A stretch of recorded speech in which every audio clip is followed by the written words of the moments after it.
ከውጭ ሲሰማ የሚቀበልና የሚያምን ከውስጥ ሲሰማ ለመቀበል የሚቸገር ኢትዮጵያዊ እውነት ነፃ ነው ሊባል ይችላል? የአድዋ ጀግኖች ልጆች ነውስ ሊባል ይችላል? ይህን ጥያቄ እያሰላሰልን ወደ ነገራችን ንግባ። አድዋ ጦርነት ብቻ ሳይሆን ነፃነት፣ ክብር፣ ማንነት የተረጋገጠበት የታሪክ ክፍል ነው።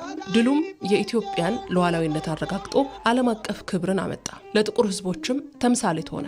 ይሁን እንጂ የድል ታሪኮችን በየዓመቱ ከመዘከር ባለፈ ብዙ ቦታ የተሰጣቸው አልነበሩም። ከ2 ዓመት በፊት ግን ይህ ታሪክ ተቀየረ። ብዙ እያለን እንደሌለን የምንሆነው ለምንድን ነው ብሎ የሚያምነው የመደመር መንግስት የአድዋ ድል መታሰቢያን ታሪክን በመስራት ታሪክን ህይወት ሰጠ። ባዳና ባንዳ በያኔው አድዋም ሆነ በአሁኑ ዘመን የልማት አድዋ ሀገርን ቢፈትንም የአባቶቻችን ልጆች ነንና የሚያቆመን የለም። የነበረን ማጥፋት ሳይሆን ማስቀጠልን፣ ታሪክን ማዳፈን ሳይሆን ለትውልድ ማስተላለፍን የሚያሳየው የመደመር መንግስት በአድዋ ድል አባቶች የከፈሉትን ዋጋ እንደ ዘመን ተሻጋሪ ስልት ልንወስደው ይገባል ብሎም ያምናል።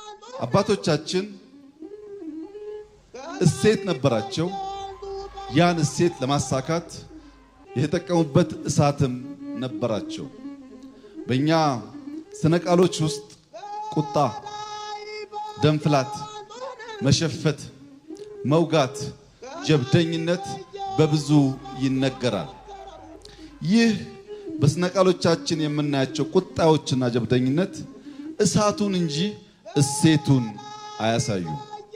አባቶቻችን ዋጋ የከፈሉበት ነፃነትና ክብር እሴት ነው። ነፃነትና ክብር ለመጎናጸፍ የሄዱበት መንገድ ግን እሳት ነው።